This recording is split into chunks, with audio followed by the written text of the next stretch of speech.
Good evening, ladies and gentlemen. My name is Augustus, and I'm back again with another episode of Tsukihime. When last we left off, we had a conversation with Akia that was kind of borderline between pleasant and unpleasant, but it wasn't horrible. It wasn't the worst conversation we could have had. We didn't stick our foot in our mouths that much, but the song is very loud. No, it is fine. Oh well, I probably just pissed OBS off. It hates it when I adjust my volume. Anyway. Oh, right, and we got taken to our room. How could I forget about that? Anyway, let's get back into it, shall we? Is this my room? Yes. If you are displeased with it, I can arrange a different one for you. No, there's no way I could be displeased with it. It's just a little, really too fancy for me. Shiki-sama, it's fine. I'll gladly use this room. Understood? This room has not been touched since 8 years ago, so I do not believe you will find anything unsatisfactory with it. There's something a little odd about the way Hisui said that. It's as if she was implying this was once my room. Hey, is this by any chance my old room? That is what I have been told. Am I mistaken? Hisui inclines her head to the side slightly. I feel relieved. It seems this girl can express emotion after all. Well, it might be, now that you mention it. I do remember it faintly, so it must be so. I can't feel any sense of familiarity about this place at all, but I guess that's what it's like that's what it's like after you leave a place for 8 years. I can't get settled here, though. I was living in a 6.5 mat-sized room until this morning. It's like I'm staying in some high-class hotel. I understand how you feel, but please try to get used to it. From today onwards, you are the eldest son of the Tono house, Shiki-sama. You're right. I've got to do my best, so I at least look like it on the outside. With a thump, I drop my bag on the table and stretch my back. I've been feeling a little stressed out with everything that's happened so far, but I guess I've got no choice but to adjust from today onward. Shiki-sama, all of your luggage has been brought here. Is there anything more you require? No, not really. What do you ask? Hold on. Sorry about that. I think there was like a truck idling, like an 18-wheeler, not like a pickup truck, idling like on the major street right by my neighborhood or something. It was loud and distracting, and I was wondering what the fuck that noise was. Sorry about that. Anyway, there was very little delivered. If there's anything more you need, I can have it prepared, so please do not hesitate to ask. I see. No, I don't need anything more for now. I didn't have much luggage to begin with. My luggage is just this bag, these glasses, and the textbooks in my bag, and that white ribbon with an unidentified owner.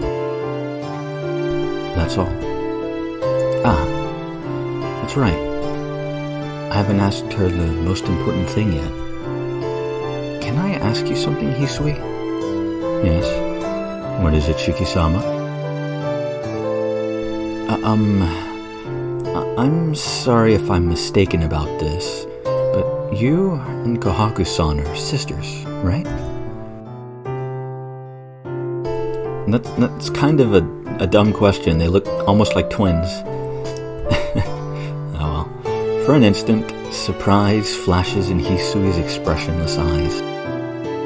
Besides, this is I can't say actually that, because I was going to say this is a anime / manga / visual novel that's sort of kind of medium.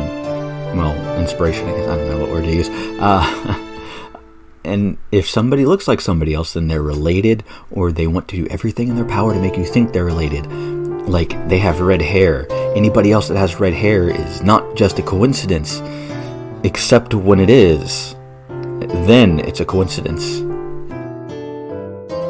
Yes, Kohaku is my older sister. Really? Great. Then that means you two must be the girls who once lived here. I'm so happy that I inadvertently raised my voice. In direct contrast to my joy, Hisui does not move. Hisui? I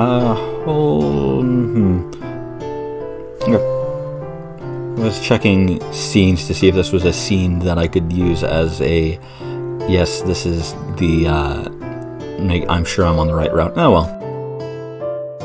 well.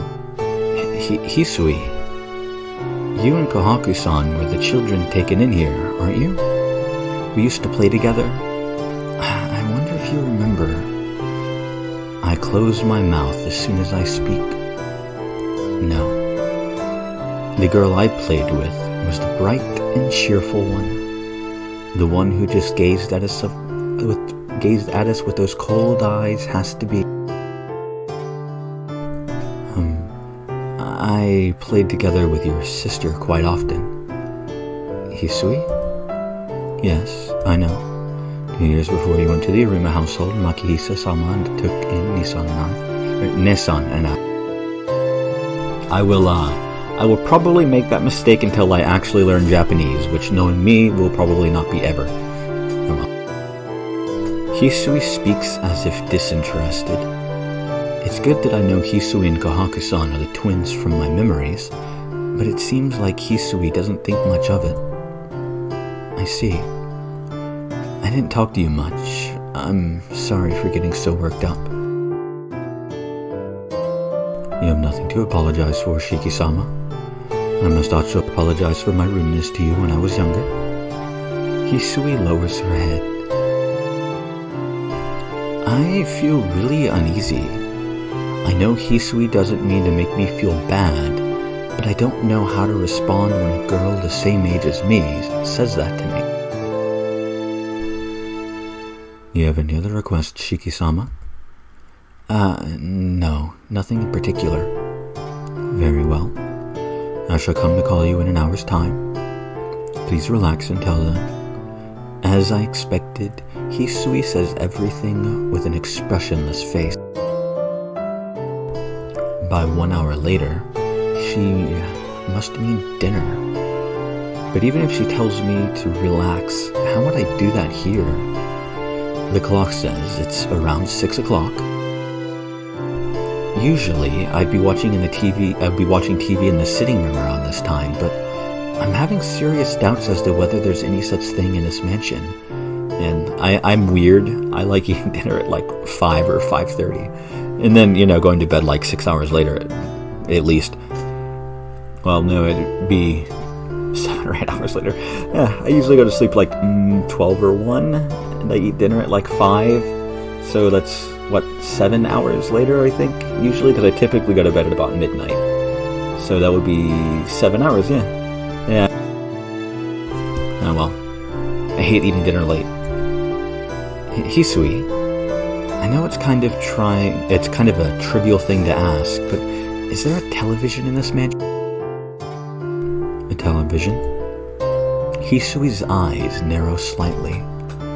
I know I'm the one who asked, but it really is a stupid question.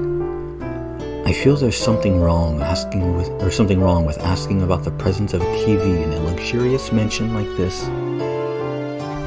Well, if it's anything like modern mansions, or at least American mansions, there's like 50 fucking TVs and they're built in every surface, but they're built in such a way that, they're hidden behind things, so you have to open a cupboard or something.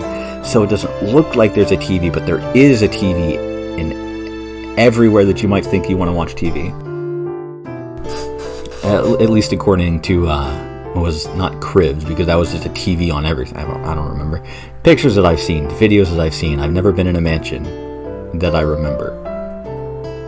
I don't know if I have a kid or not, but whatever. Hisui makes a troubled face and stares off into space. There is no television in the sitting room. Some of the visitors did make use of one, but when they departed, they packed it with their luggage and took it back with them, so I do not believe there are any remaining. Hold on. Visitors? Like who? For how long? Relatives.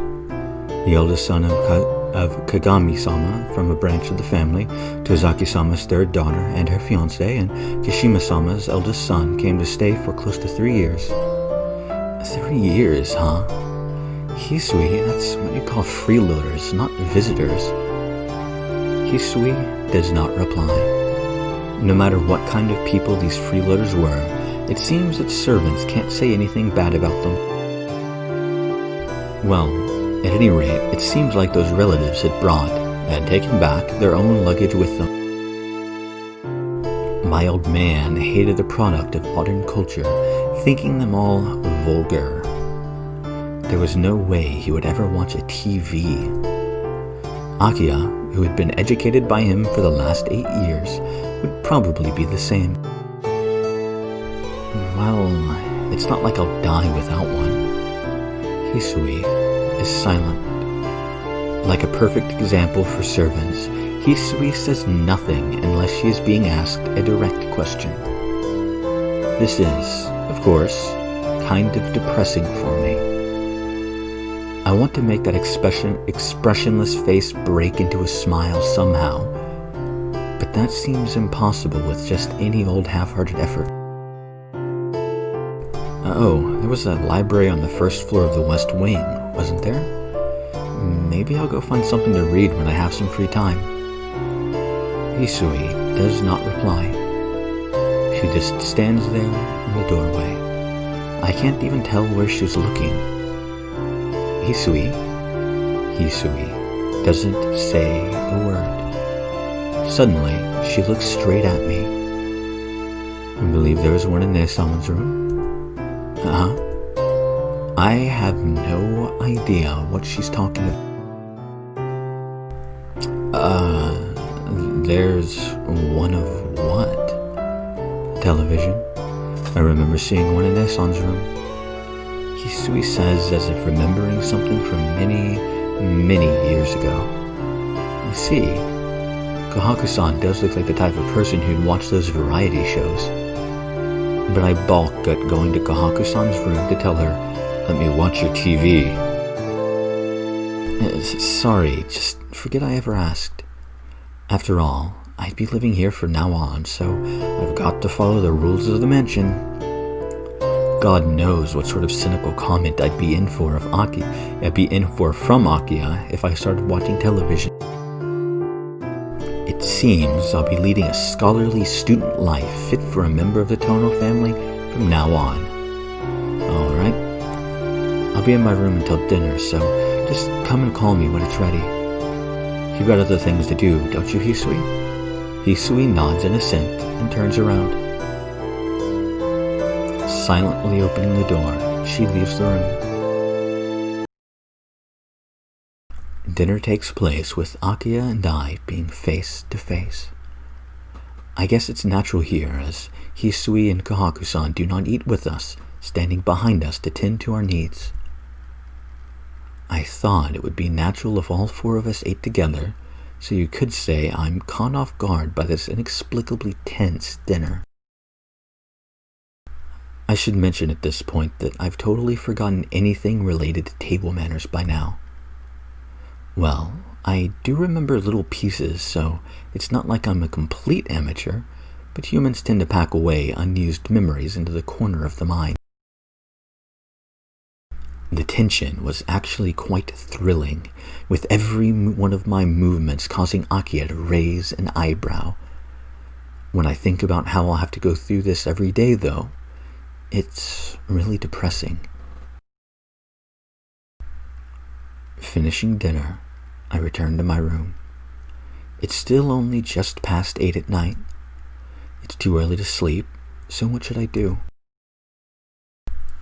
Well, of course, this is Kohaku's route, so we're going to go watch TV in Kohaku's room, But, sadly, as far as I'm aware, this choice won't actually give us any points. Oh well, but anyway, let's go watch TV with Kohaku. See how she's doing. We haven't talked to her too much. I mean, this is her round after all. Let's see, Kohaku-san's room is here, isn't it? Knock knock. I knock on her door. Kohaku-san, are you there? Yes, please hold on for a minute. I can hear her cheerful voice from inside the room. I wait for about 3 minutes. Kohaku-san opens the door and pushes her head out. Oh, it's you, Shiki-sama. What are you doing here at this time? Well, I was wondering if you'd let me watch your TV. Huh? Kohaku-san gives me a bewildered look. Well, there's no TV in this house, is there? I've been living in a normal house up until now, so it's become a daily routine for me to watch TV after dinner and for my chair to squeak endlessly. I guess I can't calm down without watching it or something like that, so... The more I say, the more I realize I'm doing something stupid. Hey, spending time with Best Girl is never stupid. Mostly. I don't think there's any choices that will be bad if you spend more time with Best Girl. Right? Right. There is something not right about barging into a lady's room and demanding to watch her TV. Look, even Kohaku-san is just standing there looking bewildered. Wait, no she's not. I guess you're right. You've been living at the Arima household up until yesterday after all. You must think this mansion to be kind of depressing after moving here all of a sudden. Kohaku-san gives a cheerful laugh. Let's see, have you talked to Akiya-sama and Hisui-chan about this yet? You mean about coming to your room, Kohaku-san? Kohaku-san nods. No, I haven't talked to anyone about it yet. What about it? No, it's nothing. It's just that I would have to turn you away if you had already talked to them about it. Smiling while she speaks, Kohaku-san looks up and down the hallway. Luckily for us, there isn't anyone around. Please hurry up and come in. It'll be troublesome if we're caught. Please just sit anywhere. I'll go make some tea. I do think it's kind of interesting that these parts of the fandom made Kohaku into, what's the term? I don't want to say fujoshi, because that's not technically true. Otaku. That's the word. I don't know why I couldn't think of that for a moment. I don't know. Maybe play Metal Gear or something, and I'll remember it for fucking ever again. But really, all that really is present for that in this visual novel, and I don't know about Kagetsu Toya, as I've not read Kagetsu Toya, other than, I don't know, maybe like 20 minutes worth of scenes or something like that. Anyway, but they did it because because she's the only person in the house that has a TV, and so they made her into some fucking like game obsessed or figure obsessed or something like that. A kind of otaku, but I don't remember exactly what kind. I think it's pretty interesting that ideas like that took on life of their own. And again, I don't know anything about like how she is in Kagetsu Toya or Melty Blood, because I've not read those or played those, so who knows? Maybe it's me. Maybe I'm the one that's crazy. Coughing to clear my throat, I take a seat. There are all sorts of little things in Kohaku-san's room. It might be thought of as a bit messy for a girl's room. There aren't really many things you could call cute, and what she does have is a lot of things that don't look very useful. Rather, it has an atmosphere of belonging to an orderly, scholarly person. Yeah, she has a TV and she has a bunch of weird fucking knickknacks. It doesn't even... I don't think it ever says what they are, but... I don't know. Buried in the miscellaneous objects, I find the TV. On top of the table is the remote. Maybe Kohaku-san had been watching the TV until just now. Thanks for waiting. Tea is fine for you, isn't it, Shiki-sama? Ah, thank you. Please, don't mind me too much. Oh no, not at all. I'm sorry, I can't do much to treat you. Kohaku-san says so, smiling warmly. So, the TV. What do you watch at around this time, Shiki-sama? I don't have any set programs in particular, but the news is a pretty basic one. I like to hear new trends, and I like snob stories.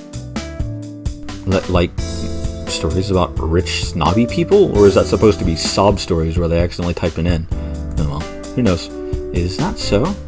You seem like a very laid-back person, so I thought you'd be reading after dinner or something. No, I don't have such refined interests. I don't consider myself laid back either, but maybe that's the impression I give with my glasses. Huh. You wear glasses, Shiki-sama? Have we seen that face before of hers? I don't recall. Ake-sama didn't say anything about that at all, so I was quite surprised when I saw you at the door. I see. I haven't met Akiya since I started wearing these glasses. These glasses are just for show. I guess you could say my eyes are bad, but I think my vision is better than that of most people. It's not because I studied too much and went nearsighted or anything. Crap. I had an intellectual image, but did I disappoint you? Not at all. I don't think we've seen this one either. I enjoy watching TV more than reading too. We're gonna get to see a lot of fun Kohaku sprites. But sadly she doesn't have as many as like Arc or CL, but oh well. She has more than Sachin, there's that. I'm glad that you're an energetic person, just like I thought you were. Yeah, thanks. I'm a little embarrassed. Faced directly with Kohaku-san's carefree smile, I can't help but feel a little nervous. I'm sorry. You came to watch the news, didn't you? Kohaku-san switches the TV on. It's already 9 o'clock. The news, as it usually does, reports the day's events with a little exaggeration. Oh dear. Looks like there's been another one of those serial murders. Kohaku-san says this to herself while sitting next to me, sounding not the least bit concerned. The news is running a special feature on the serial killings. The serial murders, which began in the neighboring town, are now beginning to be concentrated within this town. It's a pretty simple story. Late at night, he attacks young girls indiscriminately, and in the end, he drains their blood. It seems like last night's victim is the 9th one so far. I wonder what the police are going to do about it. Who knows? It would be pretty easy to catch a murderer who comes out at night, but maybe he's really careful so they can't trace him. You could be right. The clues about murderers build up as they kill more people, so if they haven't caught him by now, even after 9 murders, he must really be carefully prepared for the killing. Careful killer, huh? But aren't those killings spontaneous crimes? It's quite strange to think of them as being carefully prepared. You're right. If there's no evidence left at all, then maybe he's not a random killer at all. I think I had those voiced backwards on the last, 2 pages. I apologize. I can only think he's got it all planned out from the start for execution. I see. But then what would be the point of killing those 9 girls? Are they friends of his? Acquaintances? Probably not. If there were connections like that, then I think police would have noticed or have realized it by now. In the end, I suppose it's an incomprehensible case without motive or connections. Kohaku-san says all this disturbing stuff with a smile. It seems like she's not really worried about this case. Those murders are happening right here in this town, Kohaku-san. You're a young girl and all, so aren't you even a little scared? I'll be fine, since the killer only appears late at night. If I don't go out at night, I won't run into him. Kohaku-san really is a clear thinker. It is perhaps a bit of a raw explanation, but I suppose that's how a mere news story should be treated. Sorry for intruding on you. I'll be counting on you again the next time I feel like watching TV. Sure, I'll be waiting. Kohaku-san looks up and down the hallway. I'd like to escort you back to your room, but Hisui-chan is waiting there, so I'll have to say goodbye here. Okay. Good night. I had no idea bedtime at this mansion was at 10. Apparently, there's some kind of unwritten rule here that one is not allowed to be out at their room after 10. Must be hell. Hopefully each of the rooms has like an attached bathroom or something. Because otherwise you got nothing, or you got a chamber. Doesn't sound too pleasant to me. Neither does not being able to get up and get like water or something like that. I don't know. It's still so formal here, even with the old man gone. Well, I guess it's only natural. I'm also getting tired from my unfamiliarity with this mansion, so I obediently return to my room. And I think this is where we're going to end off this episode. I wanted to go for a little while longer, but it's a long enough episode already. I don't want to go past the 30-minute mark too often, and it's already after 25. So, next time, we will, most likely be going, or almost certainly be going into the Far Side route, and as long as I'm not a blithering idiot, which I can't promise, we should be fine, and I won't have to go off screen and skip to a bunch of scenes to get back onto the right route again. Here's hoping. Anyway, I hope to see you all next time.